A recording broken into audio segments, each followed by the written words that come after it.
Hello and thanks for listening. I'm Joe. And I'm Ricky, and this is the Beer and Broadband Podcast, where we will discuss technology, beer, cider brewing, anything else we can think of that relates. So I'm Joe, and this is our first podcast. Where's my lips? So who I am, I'm an IT manager for a major tech company. I'm also a network engineer. I work remotely full time, have a few industry certifications, and I've been working in the tech industry for about 5 years. I've also worked remotely on and off for the past 7 years plus. And I'm Ricky. I'm also a network engineer. That's a recent career change of mine. I used to be a systems engineer before that. I've also got a little slew of certifications, in the middle of getting some more, but I've been working remotely and in the IT industry for about 7 years now, off and on, and that's about it. I also brew. What we're drinking today is not something I've made, but hopefully in the future we'll have a couple things on tap. Yeah, and so the purpose of this podcast is we wanted to do a project where we could talk about the state of the industry, kind of like two guys just sitting around discussing things. We could also talk about maybe some of the nerd things that we really like, geek culture, but also we can talk about some of the technology behind some of the things that Ricky does, like brewing beer and cider. Well, getting into brewing beer anyways. Right now we're just sticking with cider. Yeah, beer's fun. Don't have the equipment yet, but hopefully soon. So some of the topics that we may discuss during this podcast are just general technology, working from home, and we'll try to focus on things that we know something about, not just give you opinions about random junk. So on our first podcast today, we're going to talk about just some general technology topics first, and then we'll go on to talking about working from home, and then maybe some of the things that we work with, specifically VPNs and what they are, and probably why you should care about them. So our first topic is some Raspberry Pi projects that we've been considering. So I really like the Raspberry Pi, Beagle, things like that, but I don't really like Internet of Things. And to broaden that a little bit more, let me just say I prefer security, and so something that has a really secure Linux distribution on it that you can do some projects on that's fairly easy to get into, and you can even go on to build something that helps you to have a little bit more automation. That's really good for me. But if we're talking about something that just unsecure, you take like a Philips home automation kit, drop it in your house, you've got the Hue thing going on, and they mess something up, they have some sort of security issue. I'm not really down for that, and I've tried a lot of different technologies over my life. I'm not an open source purist, even though I do lean a little bit more that way. But I'd like to hear your thoughts on this particular thing, and maybe we'll talk about a little bit on open source versus proprietary. Oh yeah, well I really like the Raspberry Pi. I like a lot of these all-in-one development kits. I went to school for programming. I don't do it much professionally, but I do like to keep up with it. I love the idea that you can take a very simplistic hardware platform, turn it into really whatever you want by using module style. I haven't personally gotten to do as much with it as I'd like, but I would love for us to do a project with it at some point. Hitting on security, I'll say for Internet of Things, I think it's a wonderful concept. I really want to see it bloom. I'm not sure I necessarily like the ways it's just gone. There is something to be said about having, your thermostat or your home security up on the internet for convenience sake. But you're right. There's too much of it. If something goes wrong, you don't want your house burning up. You don't want your security at your home for like your personal stuff to be up there in the air. Who knows what will happen to it?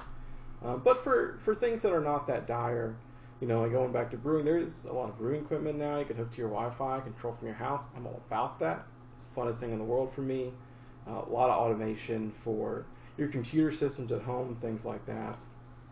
You know, I'm really interested to see where the industry is going to take it and where are we going to draw those lines between what is something that is truly safe to automate without human intervention when you start talking about people's livelihoods. Yeah, working for a major corporation and seeing how they treat security. If it's their security, they're very interested in it. And if it's their customers, their corporate customers, they become concerned that something's going to happen or leak some of their information. So I don't think anyone, whether it's IBM, Google, Microsoft, would intentionally try to hurt their clients because they depend on them for money. But at the same time, I just do not feel comfortable with that whole cloud-based thing. And I use it. I mean, like I use Dropbox. I use Google services. It's not. I mean, my information is out there. I've even got a Facebook account. Heaven forbid. The devil is Facebook. But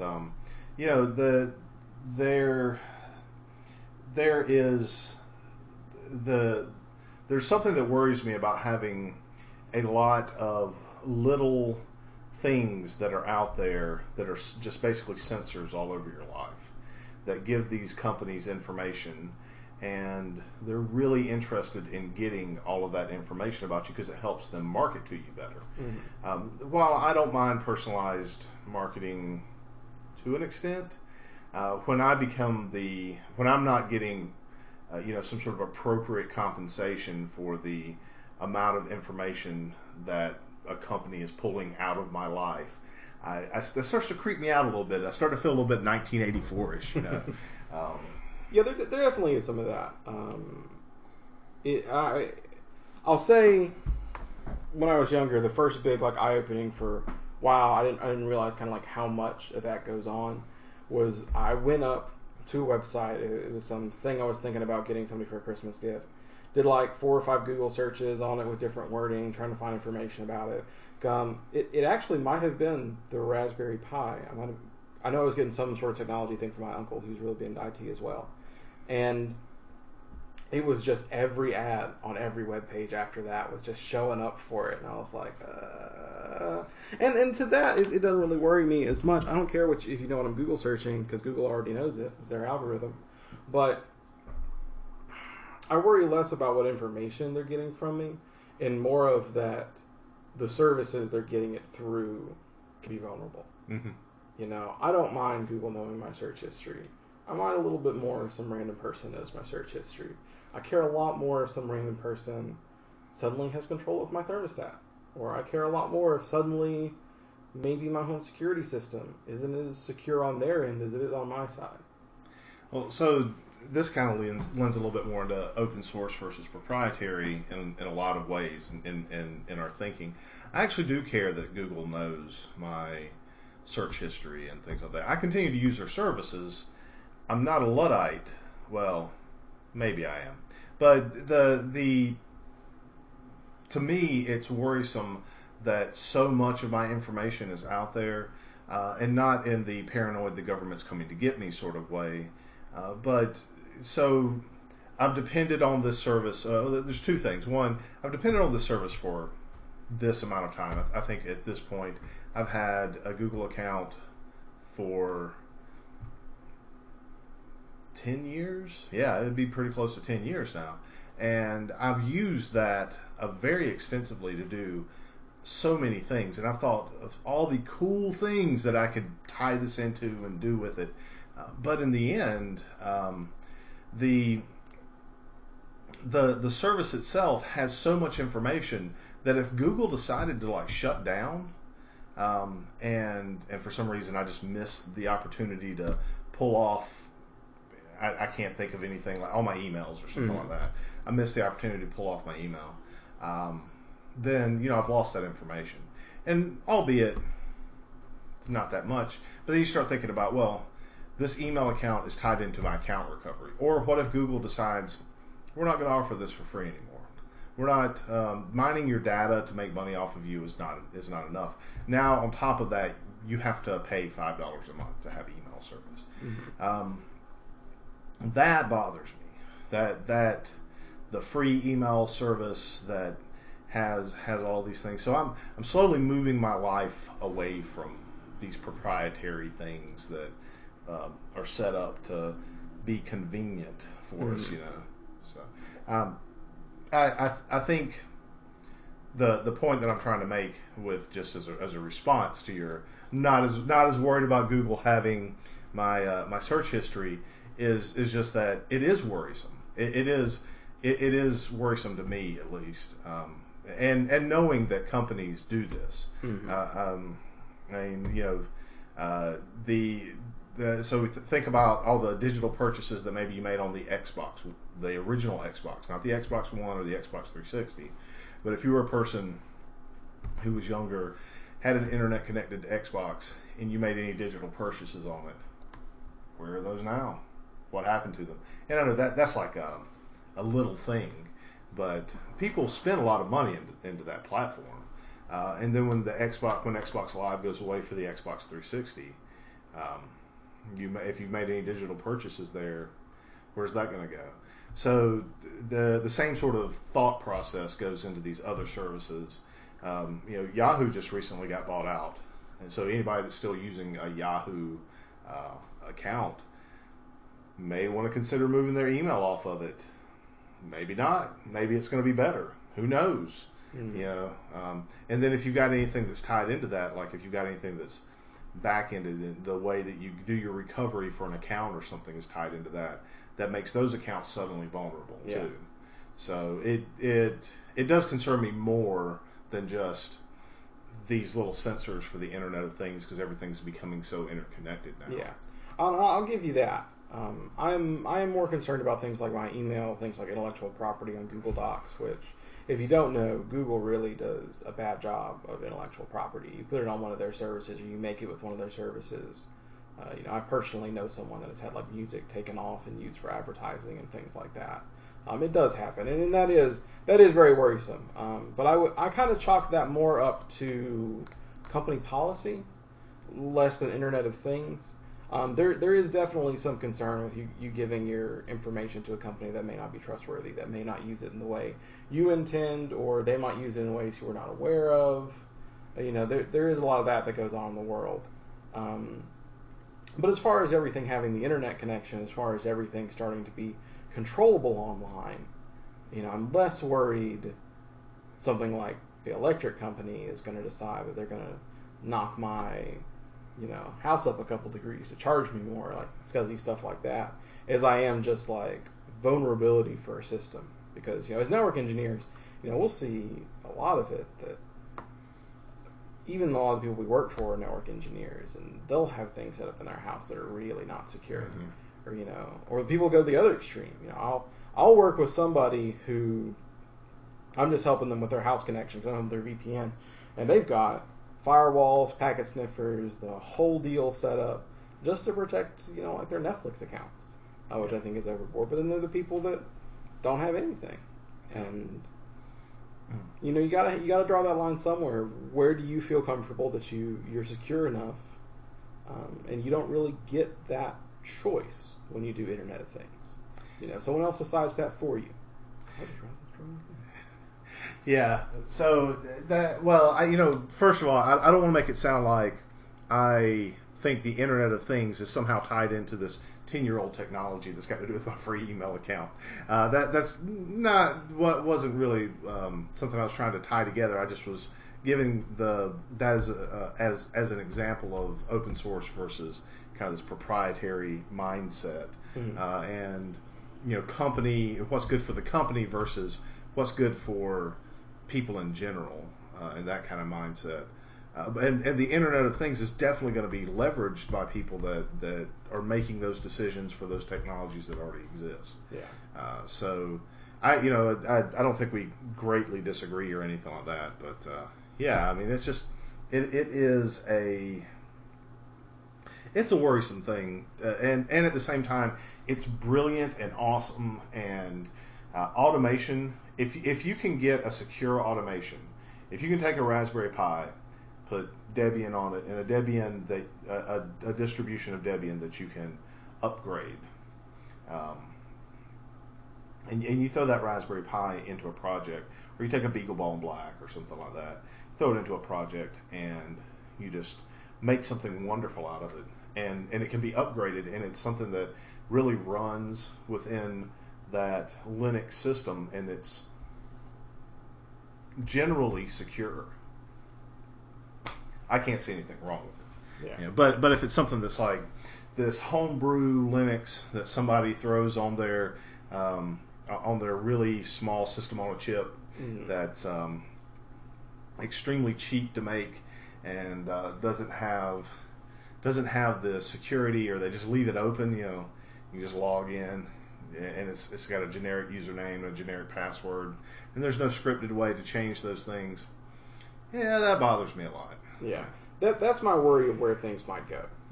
Massive companies like Google, Microsoft, Cisco, Apple, they'll all have their stuff taken care of. I'm less worried that Apple is going to start releasing Internet of Things devices, and they're incredibly vulnerable. It's the knockoff version. It's the cheap version you're going to grab at Walmart and Best Buy.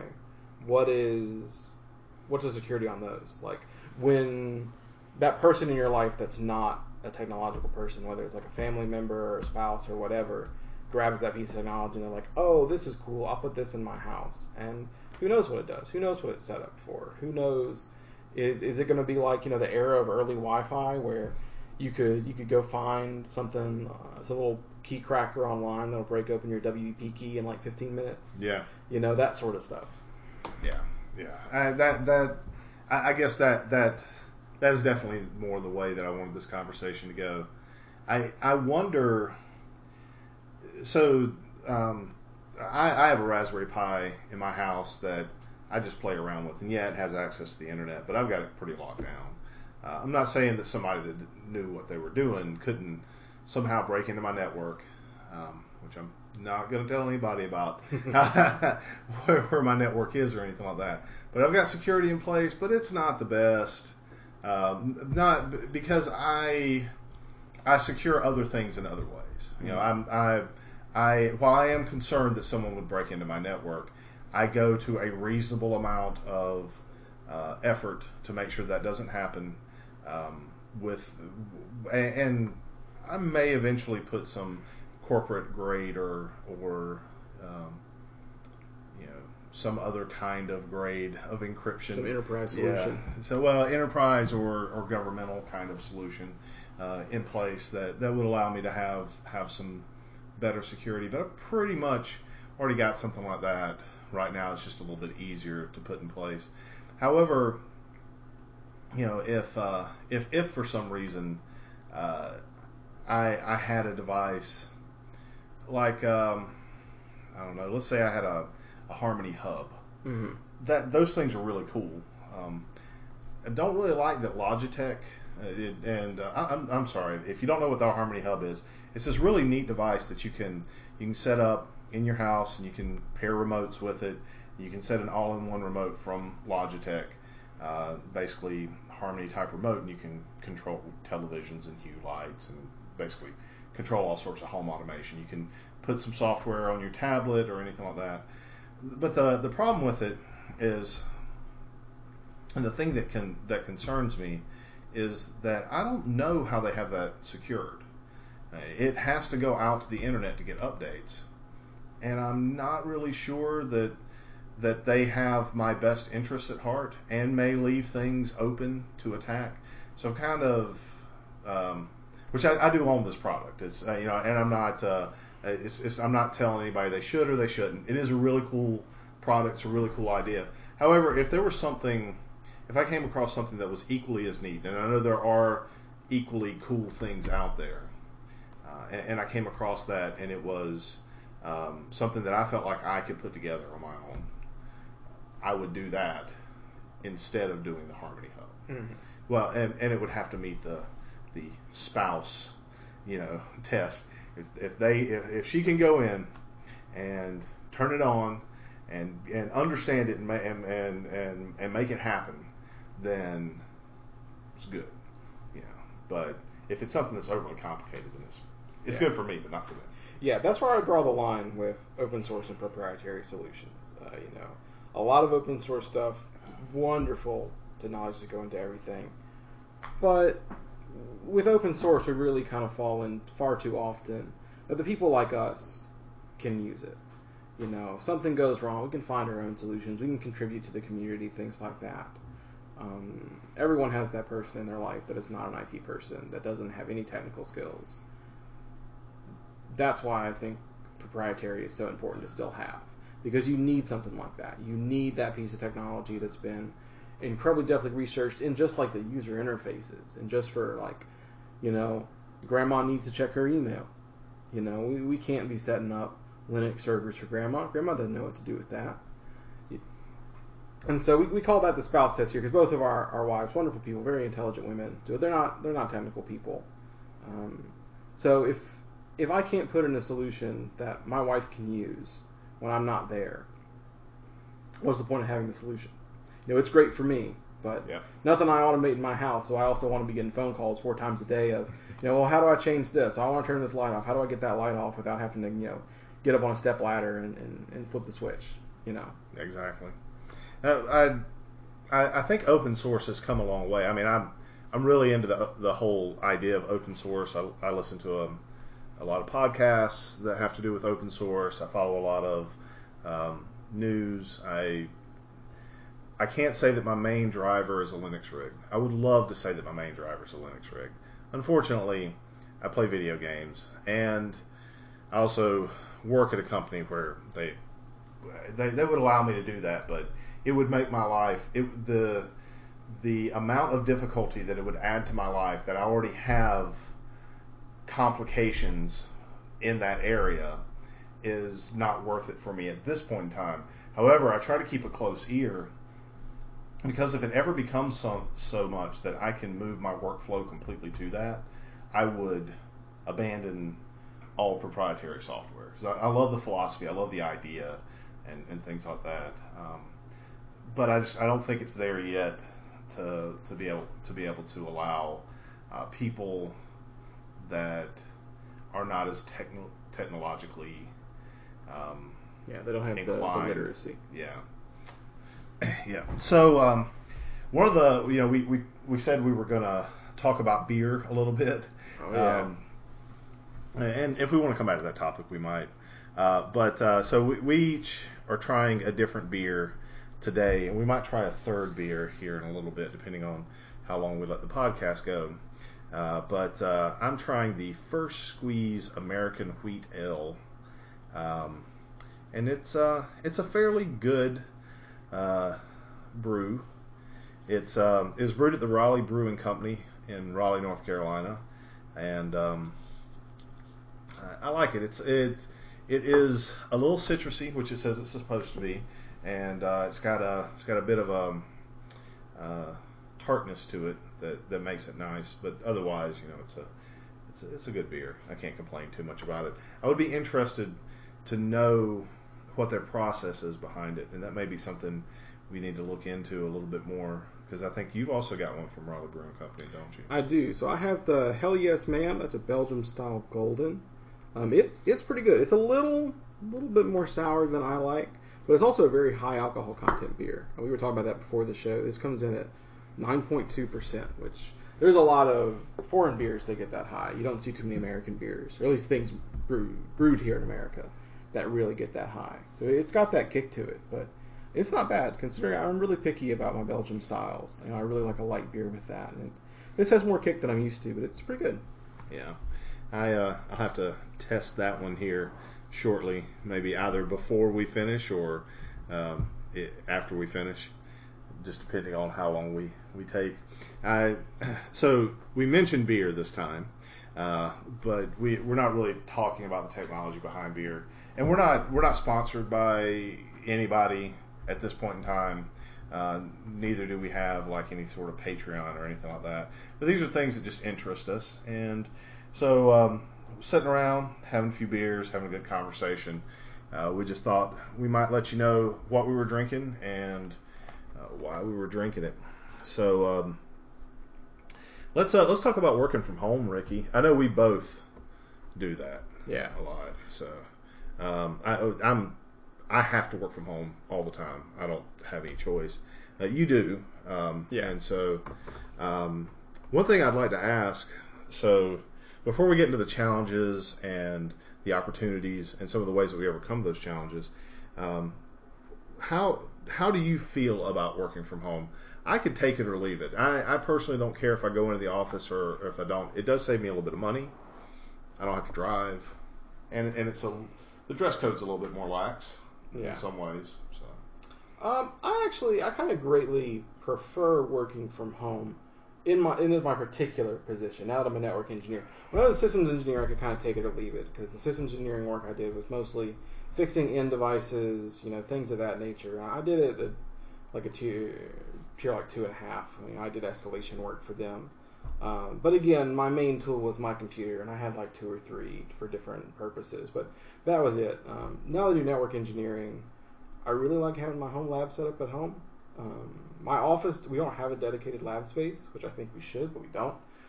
So just being able to like stack a bunch of routers up and have those and just be able to focus on something. Because even for the network stuff I do now, I handle a lot of escalation. Sometimes I'm on a call for 5 or 6 hours, depending on what's broken, or sometimes more importantly, whose thing is broken, if they're an important enough person to the company. Being able to be in a home environment for that is really nice, because as much as I love my coworkers, I go in a couple of times a month to see them and hang out with them. If I'm really focusing on something really difficult, or there's been like a bad situation, someone's really mad and I'm trying to like smooth the waters, I don't need a Nerf gun fight behind me. I don't need someone going, "Yo, man," and just like jumping into my call. But apart from that, I agree. It's a take it or leave it thing. We have a nice office space, but if I had to choose, I'd probably always choose to work from home, just because you get to be at home. You get to have your own little space. Well, and just to be clear, I know where Ricky works and the environment that he works in. There are not always Nerf gun fights. That's true. Happening by him. That's true. It's not. It is not that kind of really lax environment. It is a very professional environment where, but the unpredictability of your you're right. coworkers. There are not Nerf fights every day. There have been Nerf fights this year. There have been a couple this year. A lot more what it can stem from is we sit in a relatively close environment where my floor space is for my engineering team.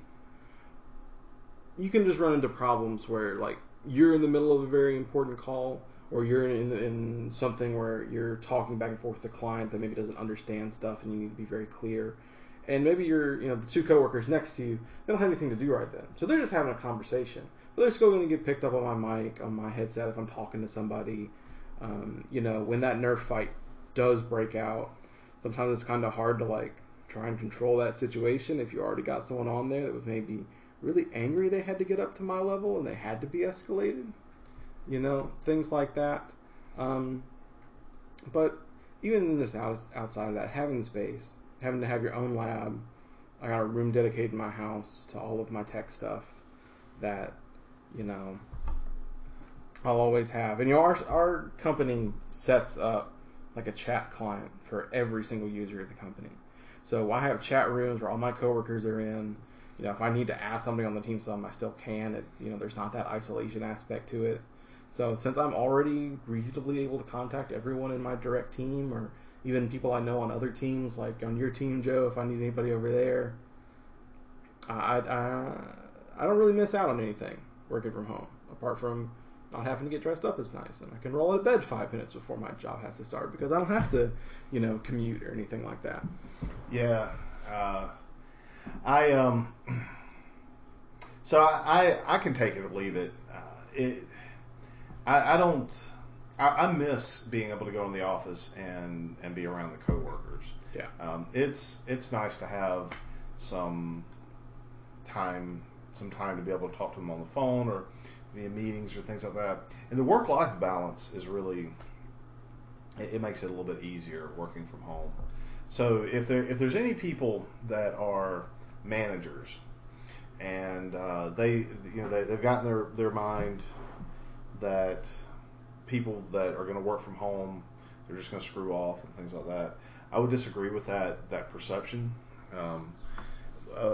And this is why. If you've got a good employee, they are going to work and they're going to be dedicated to their work because they enjoy their work and they get some sort of satisfaction out of their work. So I don't agree with some of the ideas that some people have about people that work from home. However, I am a bit biased. I do this all the time. But like I said, I can take it or leave it. I don't really need to work from home. And there are some things that I really miss about it.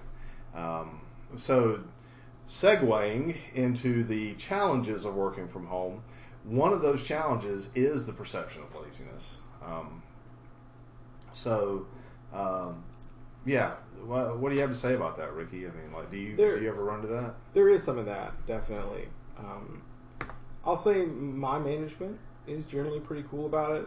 Occasionally you do kind of feel like maybe they're looking at your numbers a little bit harder because you're in less often than other people. But really, a lot of it, that comes from me. Like, if I have a bad day, if I'm like, oh man, a case took longer than I thought it would, some problem came up that I thought I'd have fixed in half an hour, but it took 3 hours, and then I didn't get as much done that day, I'll think, man, that's going to look bad. And I know my management probably doesn't, but that's just my management. I know, having worked for other tech companies, that would never dream of letting people work from home. Because to them, what that means is they log in the morning, they send like an email to prove they logged in, and then they just don't do anything for the rest of the day. And I don't think that's fair to people. I also, if you're a manager listening to that, you're trying to decide, I feel like you would be able to tell pretty quickly if they weren't doing their job. Like, if you have someone employed that you can't tell whether or not they're showing up to work, maybe there's some more problems with either how that employee's working or like the workflow you have assigned to them that you don't know if they're doing their job. Because at least on the IT side, I mean, my manager knows everything I do. Every case I resolve, it gets put in the system. They know my numbers. I don't really make phone calls like or monitor anymore. I'm way past that level of tech support. But when I was that kind of tech support, they knew how long I was on the phone. They knew how long I was on hold. They knew how long everything. Well, for me, it's a little bit more analogous. I'm at a level where, as a network engineer, my manager doesn't necessarily know, and I know that there are monitoring things on my equipment that they could probably find out, but they don't necessarily know every little thing that I do. They don't know they rely on me, to be honest, but it would become very evident as things would quit working within the corporate network, and there would be some very angry people if I was not doing my job, especially as the manager. And so I have people that manage me, and I'm a manager of a team. And if my guys weren't doing what they were supposed to be doing, it would be exceedingly evident that they weren't getting what they were supposed to get done. Mm-hmm. We would not deliver on projects. Things would fall apart. Our network would quit working. There would just be pandemonium and chaos. Bees would mate with elephants, and the world would end, and Gozer would come back, and all sorts of other crazy junk. That's that there is that perception there, and people have it. Even managers that are above me, they definitely have this perception where they think that work-life balance isn't important. If you're not in the office, you're not doing whatever it is that you need to be doing. But it does help, and it helps your employees' satisfaction, I think.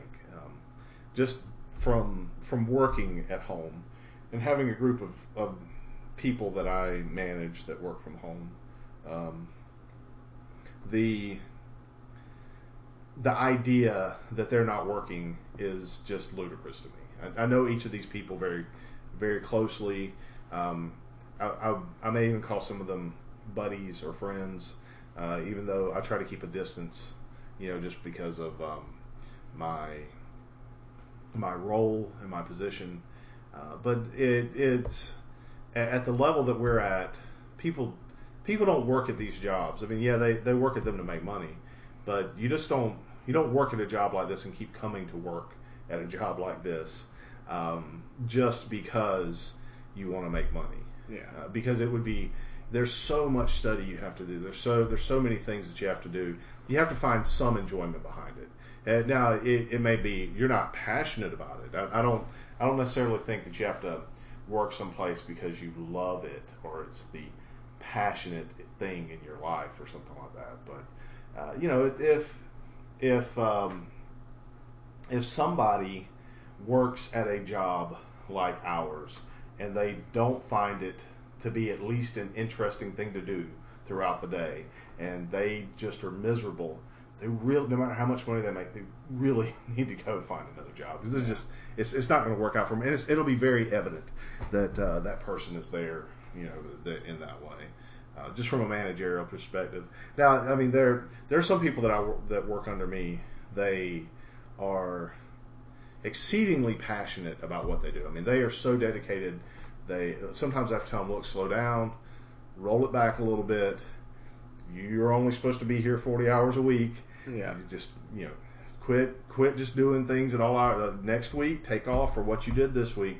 And my guys, you know, and I use that term. They aren't necessarily all men, just as a general term. But you know, the people that work under me, they're good about that. And hopefully it'll stay that way as long as I'm a manager of this team. And I won't have to have those problem employees, but chances are, you know, there will be some problem employee. And if they were, and I found out that they were a problem, even if they were one of the guys I have now, you know, I'd get rid of them. One of the other problems that I see with working from home, or the challenges, I really wouldn't call it a problem. Well, going back to the perception of laziness, before I move on to anything else, some of the ways that you can overcome that, or at least I think you can, is having something that is a medium that's other than email for people to be able to communicate with one another. Chat, even though that may seem like an antiquated thing, some sort of group chat, even if it's like Google Talk or something like that, where people can ask questions, and it may not need to be an immediate response, but where you can have a conversation that doesn't necessarily require a phone call or an email. That would be the ideal thing. And of course, you know, the company we work for, they have that in place. And I think most professional companies have something like that in place. I know there's plenty of things out there that you can use. I think you know, there's like Slack and Altisan. They make Jira. I can't remember exactly how to pronounce their name. And maybe if you work for that company and I just slaughtered the name of your company, I do apologize.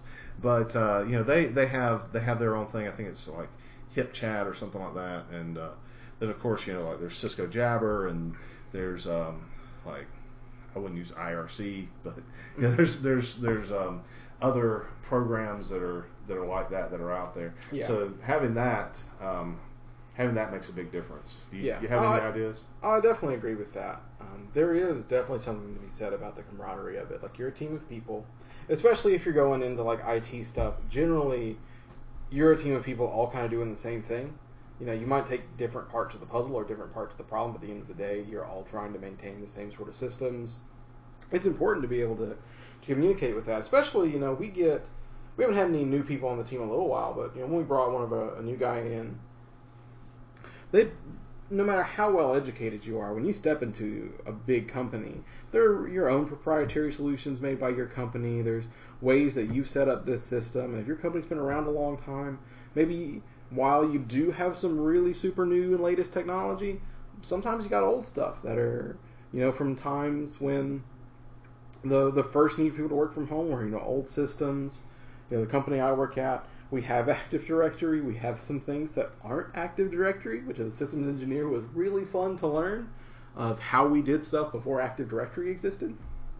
But, you know, that new person is going to be dropped in to just this crazy environment, and you need to be able to communicate with the senior people. You need to be able to let them ask those questions. And even outside of education, sometimes I just want to know how my coworkers' weekends went. You know, sometimes I just, you know, want to talk a little bit in my job in particular, sometimes we're super busy and I've got more work than I'll ever be able to finish in one day or sometimes 1 week. Some days I open up my email and I'm like, well, hopefully someone asked me to do something today. There are those times where you don't have something to do, you want to be able to talk with your team, keep up with them. And even going back with the perception of laziness, one thing I really like how my company handles things is we have like learning portals. So if I don't have something to do, and I alluded to it earlier in the podcast, so I'm looking to get some more certifications because now that I'm a network engineer, I need to get the networking stuff prepared from the system stuff I had before, and I spend that time studying. If I was in the office, as professional as my office is, I really wouldn't feel comfortable sitting down and doing like 4 hours of interactive study in it. My coworkers there will talk. Someone will have a case and they'll want to talk about it, either ask us questions on how to fix it or complain about what the problem is. Well, I'll get wrapped up into all that instead of being able to study or just do something else that maybe is not necessarily on my job description, but something I can do to further help the team. If I get these certifications, the more I learn, the better I can fix your problems. That sort of stuff. Yeah. So that brings me into another point that I have that's a challenge: the disconnection from your coworkers. Mm-hmm. And I think we've pretty much exhausted that topic just now in what you had to say. I would like to point out that being disconnected from your coworkers, that is a challenge that is easily overcome by setting up meetings and being constantly in community. And if you're a person that's an introvert, which I am, I don't really get a whole lot of energy from being out there and having people look at me or talk to me all the time. And sometimes when I'm leading meetings, it's exhausting, and just after the day's over with, I feel like I could just like pass out and go to sleep. But at the same time, I get a certain amount of energy from knowing what my coworkers are passionate about, knowing what's good for them to do, knowing what they enjoy, seeing them succeed or do well or get recognition or get promoted or something like that. So being disconnected from them, if I'm always in my own little bubble and I never really communicate with them, whether it's people that are on my immediate team or ancillary teams like Ricky's team, which ancillary is probably not the correct word. Closely connected may be better, but just teams that aren't underneath my exact control. That is good, and it helps you to grow. It lets you develop connections and network. I think anybody that's worked in a corporation knows all those things, but for anybody that hasn't, these things are important for people to do. So staying disconnected is a challenge, but that's probably the easiest one to overcome. Perception is a little bit harder. You can do it, especially if you're always up front with your management and things like that. So this brings me to the other thing, being out of sight and out of mind.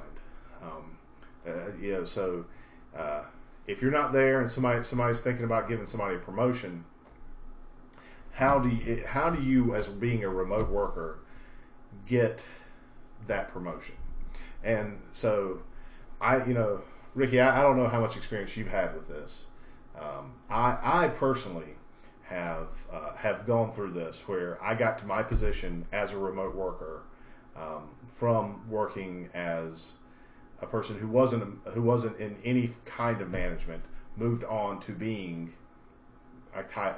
this management position that I have now, and partially because the manager that I had before me really believed in the work that I did, and he saw the excellence that I put into it.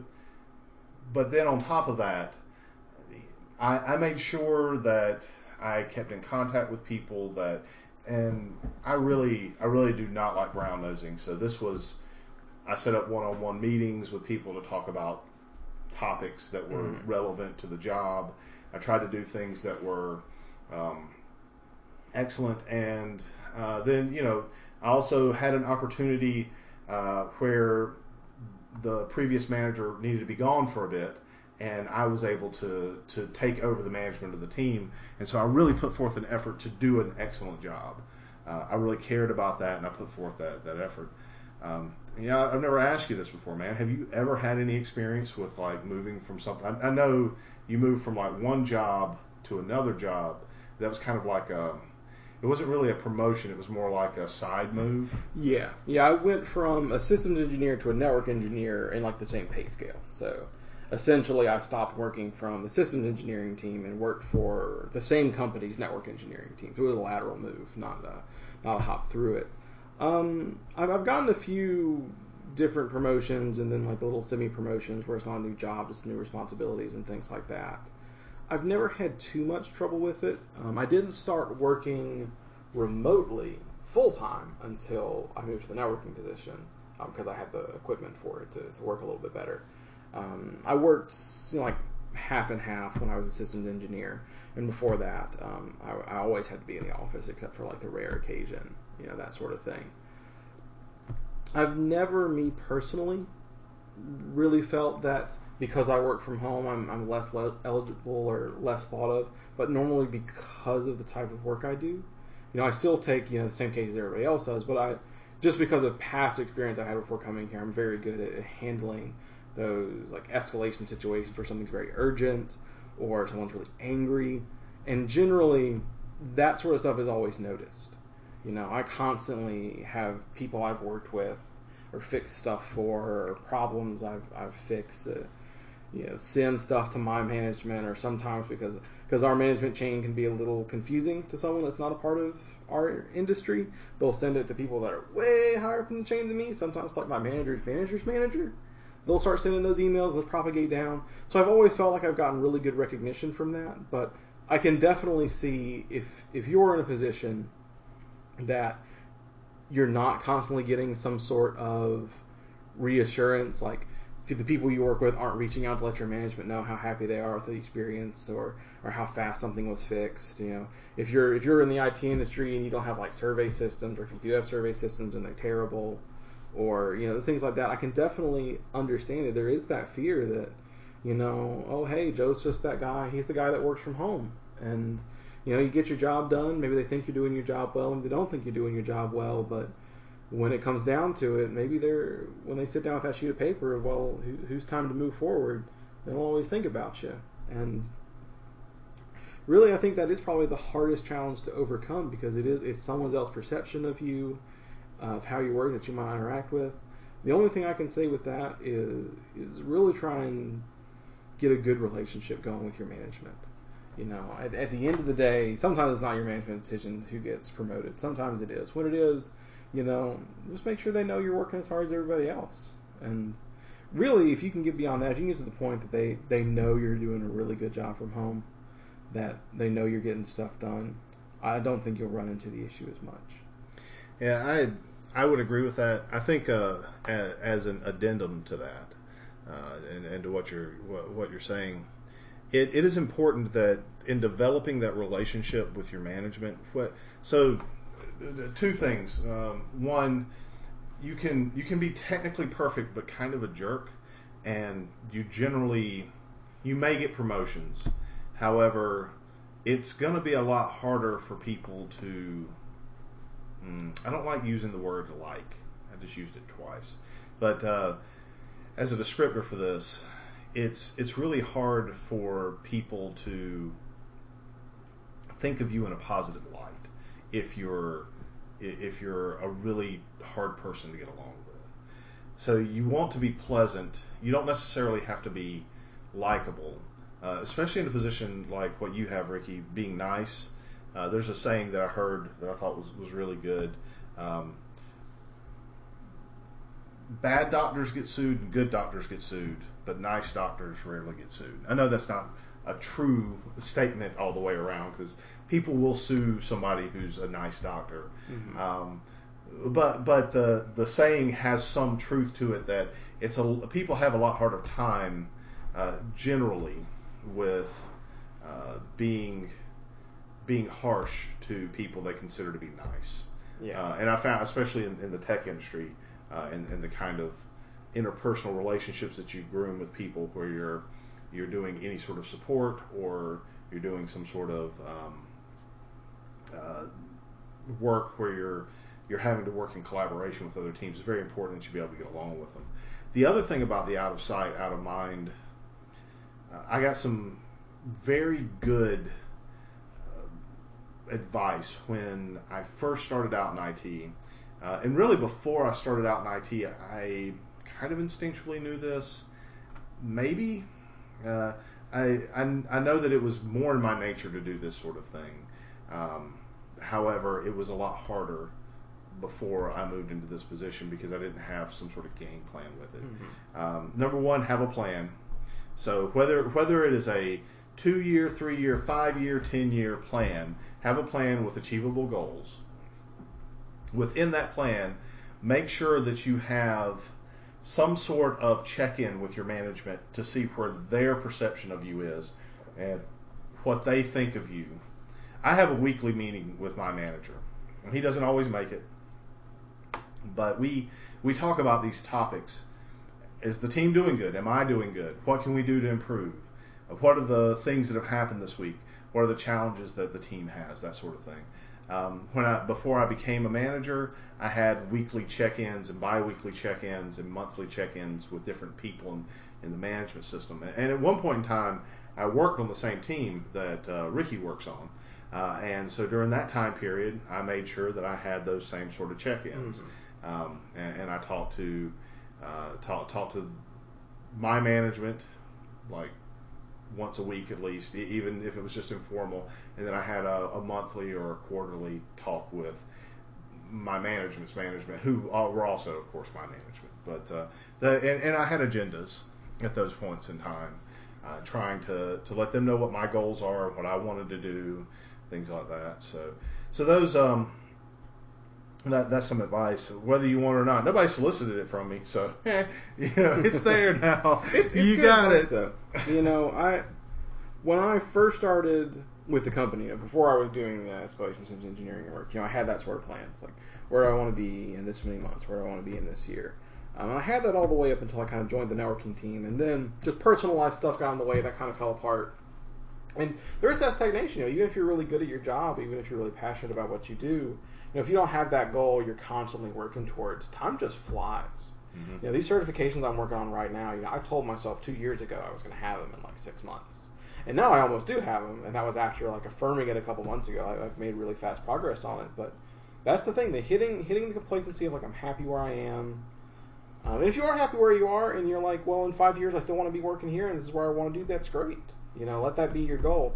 But for the people that want to advance, people starting their career or they want to make a career change, those where do I want to be? What certification do I want? What skill do I want to develop? That's really important to chase down and make sure you're hitting, because our industry they'll eat you up. Yeah. It goes so fast. I've watched so many people on the old teams I've been on either get laid off or kind of get to the point that they're obsolete because things just change so quickly, and your company might decide, well, we're going to switch to this new software suite. And if you don't jump on it and you really learn that suite well, maybe suddenly you're not really qualified to be that high-level engineer for it if you don't learn it quick enough, or you don't learn it to the extent that you knew the old system. Yeah, and so staying relevant definitely is a thing that's important, and working from home can exacerbate that. But I think with working from home, you have some great opportunities there, especially if your company pays for training, where, like you said, during your downtime, you can try to make yourself better. You have the opportunity to learn and to develop and to grow.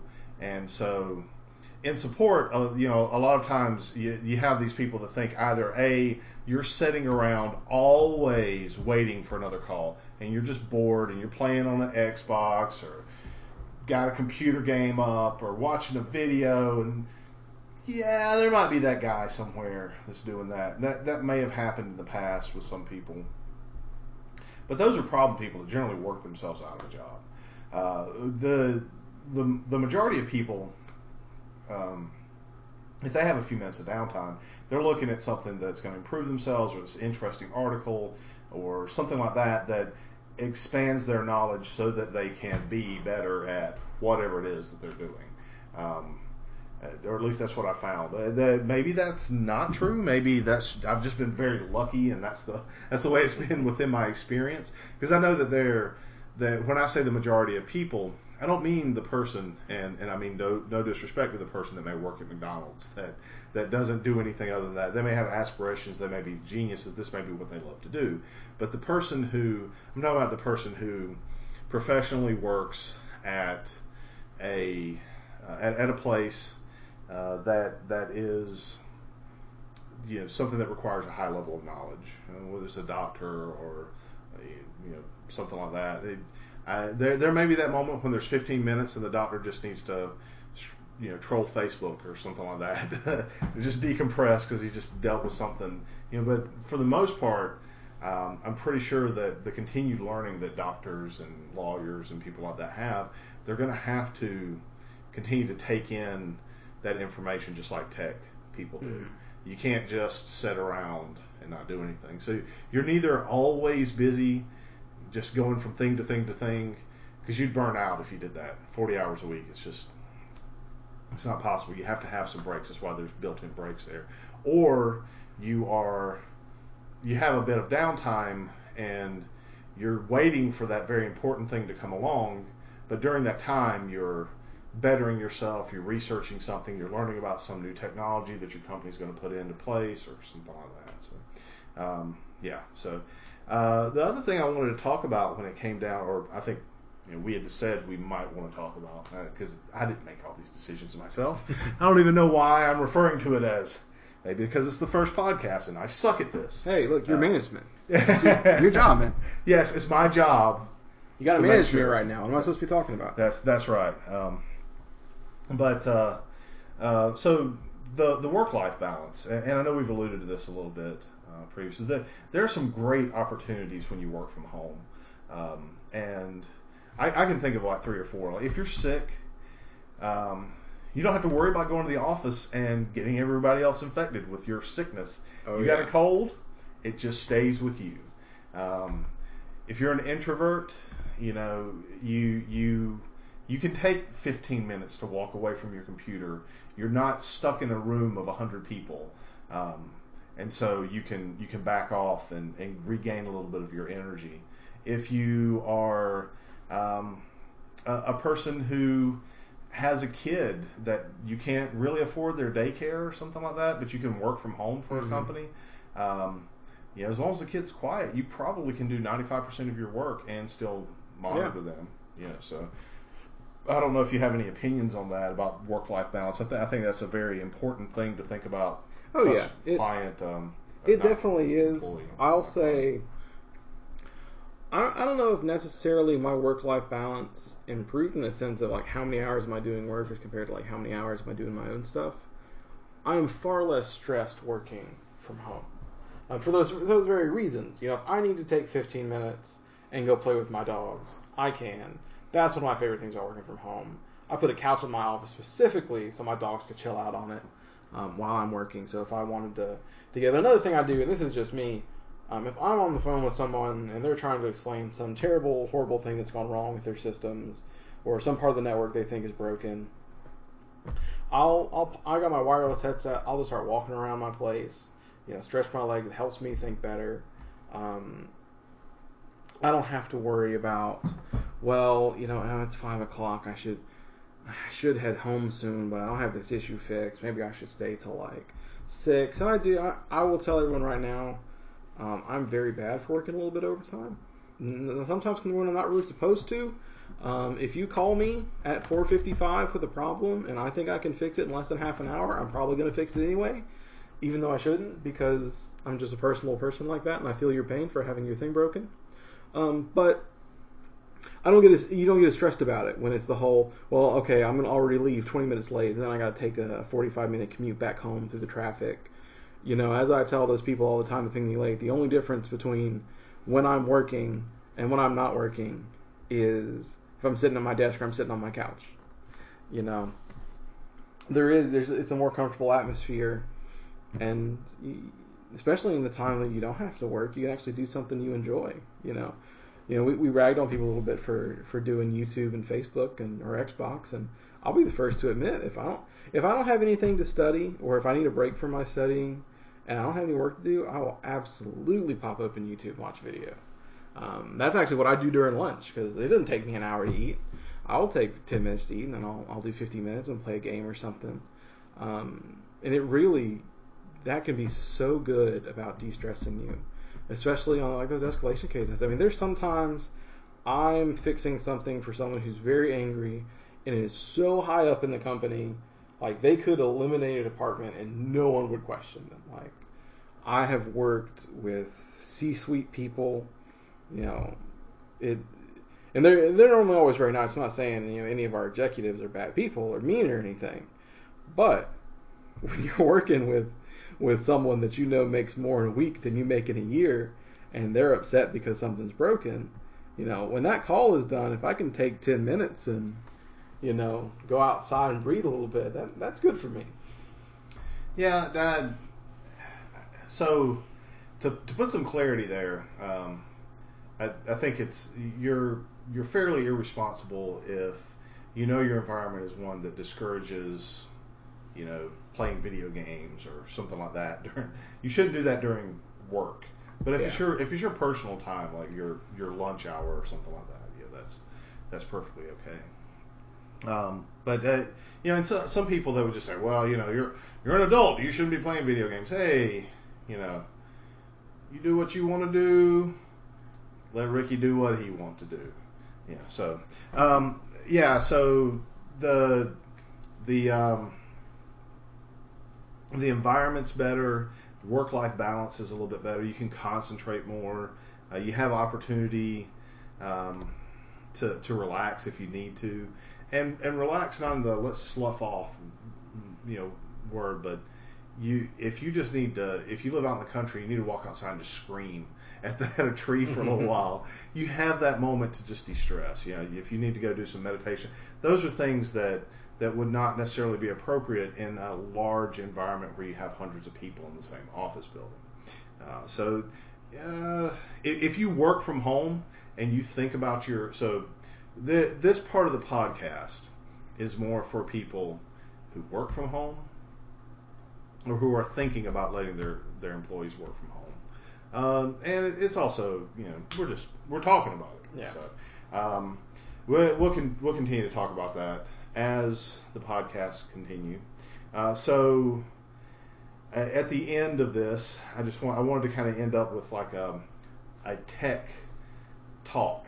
So if you are not interested in technology at all, like you don't care, like you were here and all that you wanted to do was just listen to two guys that are fairly intelligent, and all they're going to do is they're just going to talk about working from home, maybe talk about a little bit of beer.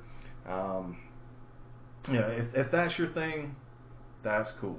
If you're here and you actually care about tech, and you work in this industry, and you're a little bit disappointed with the first part of the content, the second part of this, or the last little bit that we're going to do here, this is more for you.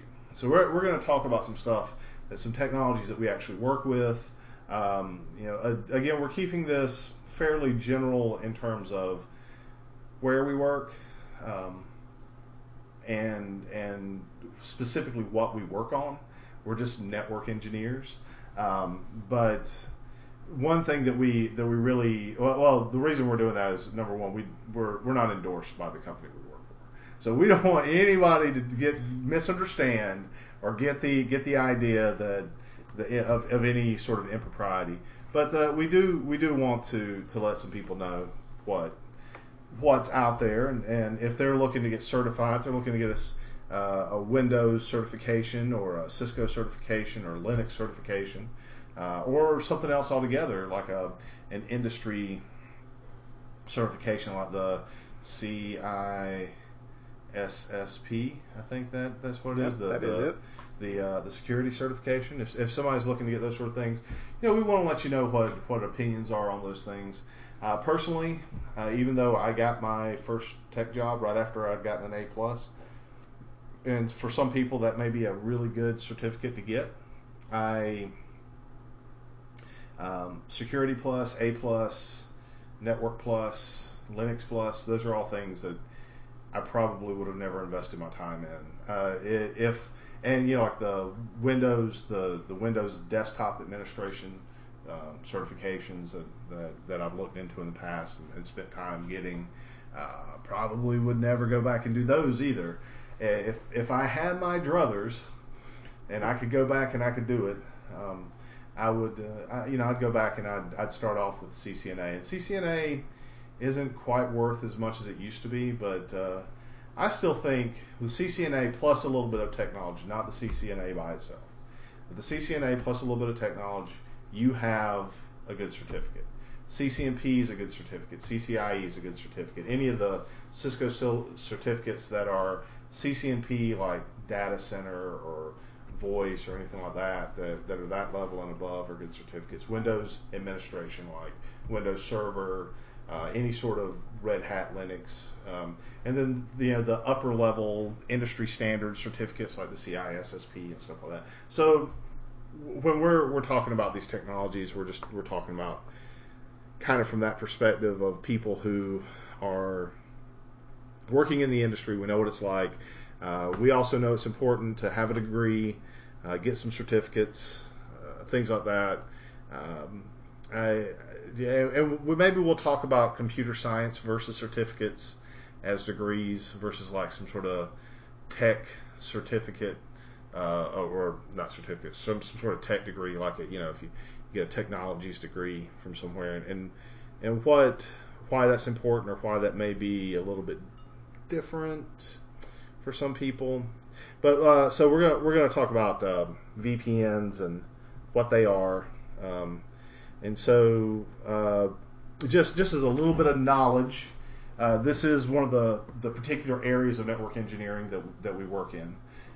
So we know a good deal about VPN. I may know a little bit more about software VPN than you do, but yeah, I think Joe's team works with software and hardware. I am only hardware. Yeah, well, we also deal a little bit with corporate site-to-site VPNs too. Well, that's true, but you do more of that than I do. Yeah. I'm almost entirely hardware VPN, specifically the hardware VPN once it has arrived on a customer's site.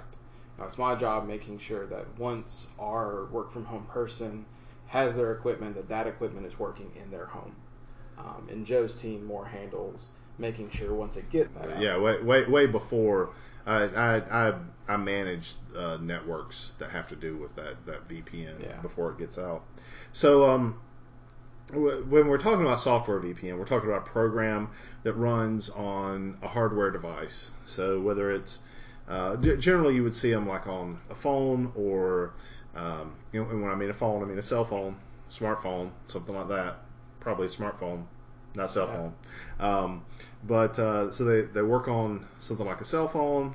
They work on a computer, whether that's a Mac, Linux, Windows, or hey, maybe you're one of those people out there that want to run Unix.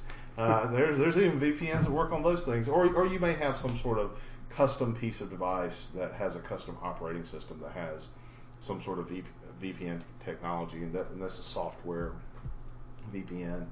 And generally those things are something that you have to put in a password. So if you call the program turns on, you have to put in like a username and password and before you can get onto the network.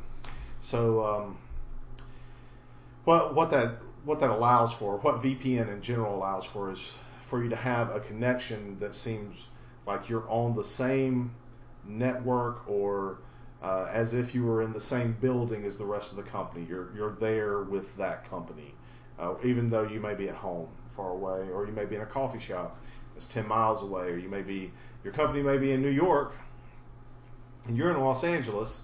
You're able to use a VPN to get there. VPNs don't necessarily mean that they're encrypted. A lot of people throw VPN around like, oh yeah, get yourself a VPN.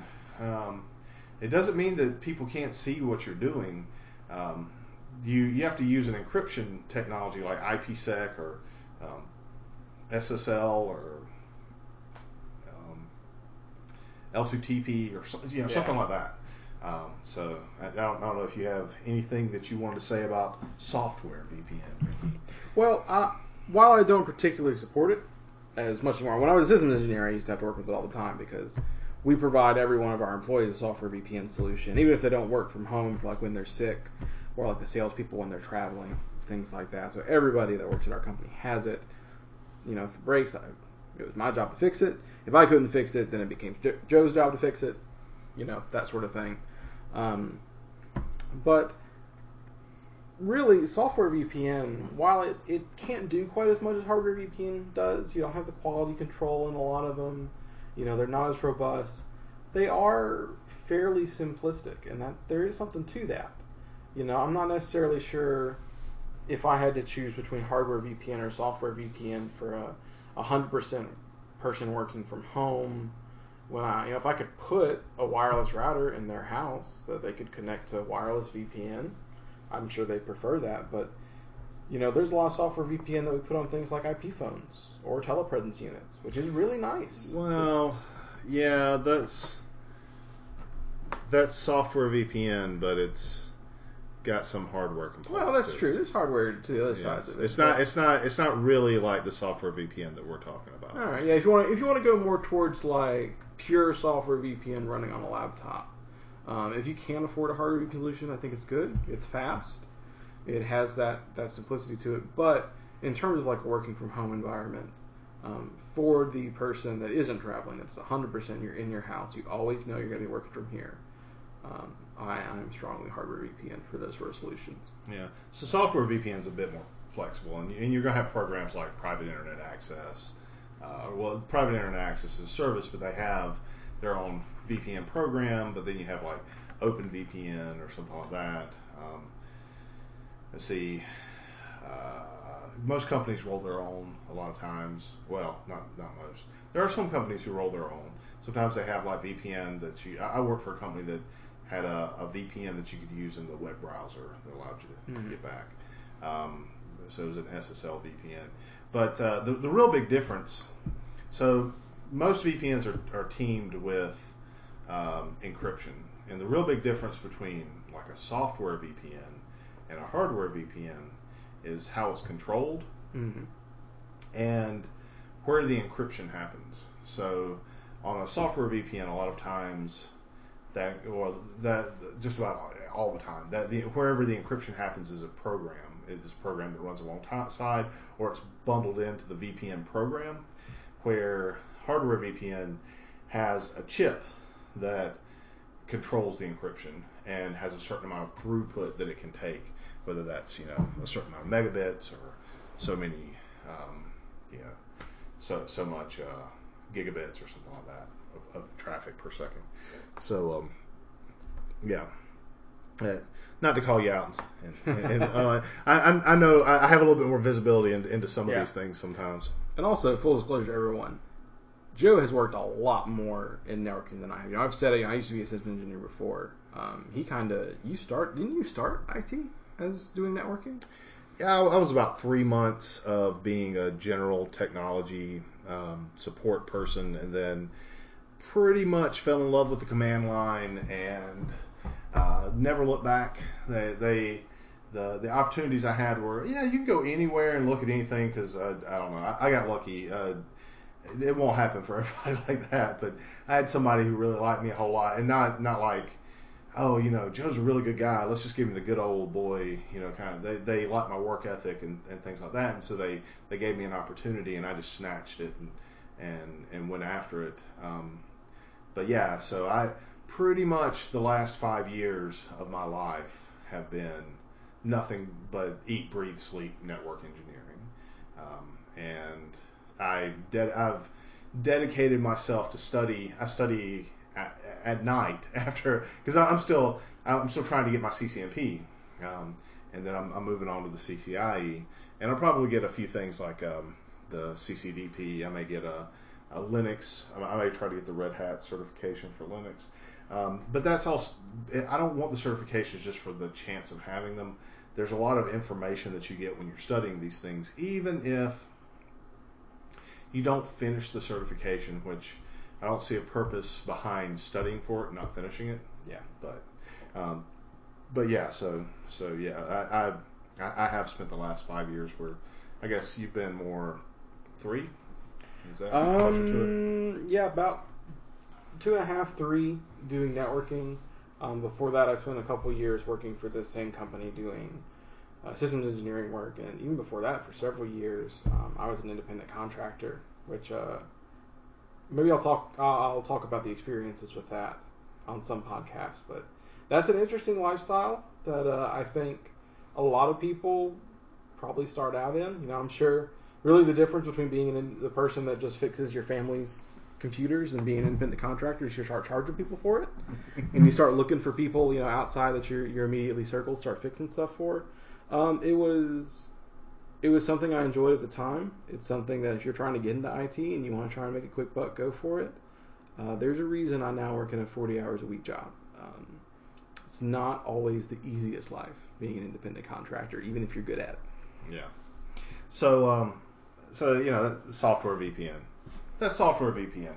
Software VPN is very complicated and requires, if you support it, there is a certain amount of understanding things like, you know, hooks into operating systems and, you know, general scripting and coding and things like that. Hardware VPN, on the other hand, is both simpler and more complex. It is simpler in its scope as you have a device that is the control of the VPN. So from an end user perspective, you just connect to it, and if your device is properly configured to be able to connect to the hardware VPN device, whether it's an Aruba or Meraki or Cisco 800 series or, you know, whatever it is, if your endpoint device is able to connect to it, however they have it secured, then hardware VPN is much more simple to an end user experience, and I won't necessarily say it's better. It's just different. It makes it seem more like you have an office than you know, like you're a road warrior that's constantly doing some things. Yeah, I've found end users seem to greatly prefer hardware VPN. Generally, it's a little bit more stable, and they don't have to know as much. You know, if you're going to be running a serious software VPN solution, you have to have some sort of security over top of it to make sure, you know, someone that steals a laptop isn't connecting to it. You know, we use basically a third-party application that runs a secure password that they have to put in every time they connect. You know, maybe you're tying it into, they have to log into a different system to be able to access the VPN. But to have to do that all the time, users don't seem to like as much as I can just have something they just plug their computer into and boom, it works. Because we handle the authentication. We do 802.1x now. We did web authentication before we did that. But, you know, the IT people, the engineers, can handle that stuff better, so it's more seamless for the end user. Yeah. But if you were trying to just have some sort of VPN solution at home, say Ricky and I, who obviously don't live in the same house, even though we do this podcast together, but let's say we wanted to have a VPN solution between the two of us, we didn't want to buy enterprise grade tech. Yeah, we could put like a firmware up on like a Linksys router or something like that, get some DDWRT going, and possibly have a VPN solution using some sort of technology like GRE or something like that. It may not be encrypted. We might have to do some extra work to get like an IPsec or an L2TP or something like that sort of tunnel between the two. But yeah, I mean, it's hardware VPN it's just a very different experience. And if you've never used that, or you're considering getting that for your company, or you're like, hey, I like the way this sounds, you know, there are a lot of technologies out there that are really good. Like I mentioned Meraki, Aruba.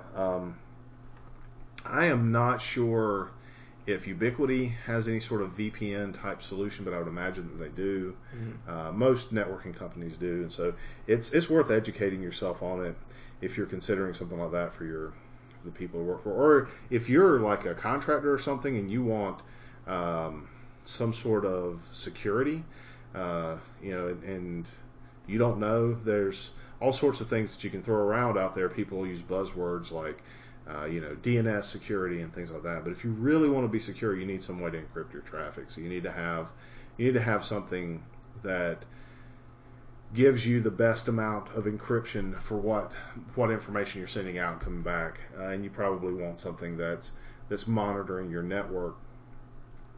So you can use a VPN that doesn't log you or doesn't monitor your traffic. I think private internet access, is a VPN that does that. So that's software VPN. But from a hardware VPN standpoint, the only reason that anyone would ever use a hardware VPN is if they have a larger corporate network that they're connected to, or they have two houses that they want to seem like they're one, or something like that. And so the mindset between the two is very different.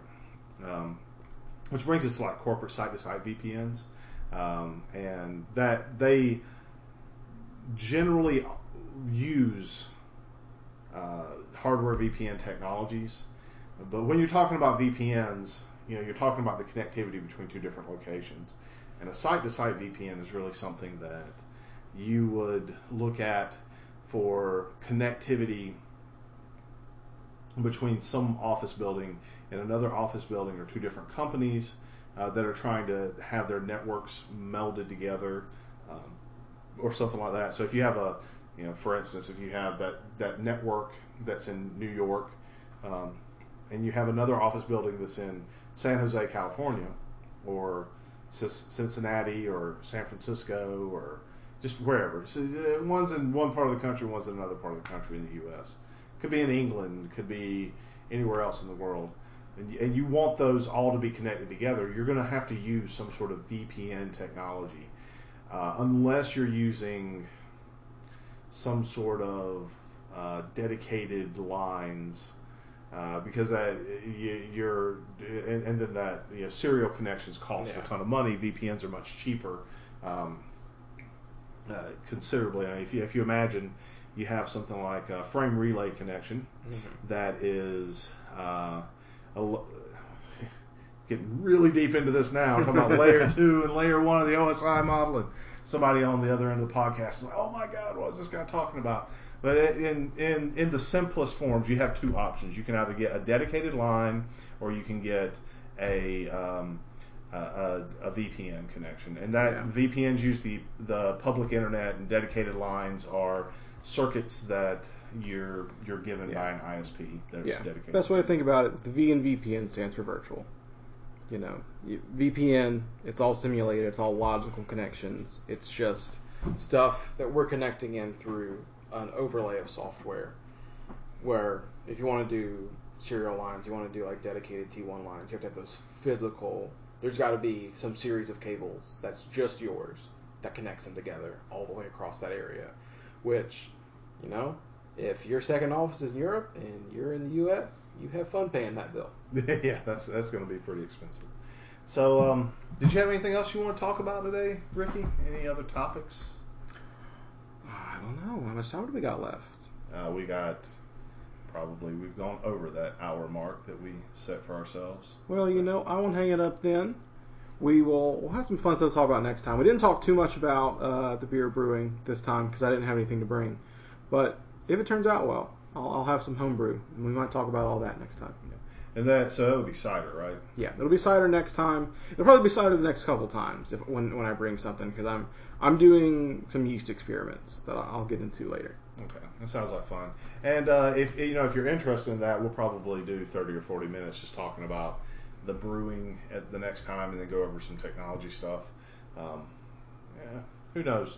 We may run across something that No Man's Sky dropped a while back, and that seems like it was some sort of controversial game. We may talk about that, or whatever. We don't know for sure what the topic of the next podcast will be, but probably by the time you hear this, we'll have an idea. So thanks for listening to our podcast. We really appreciate it. And hopefully you guys will tune in next time. Yep, you have a good one now.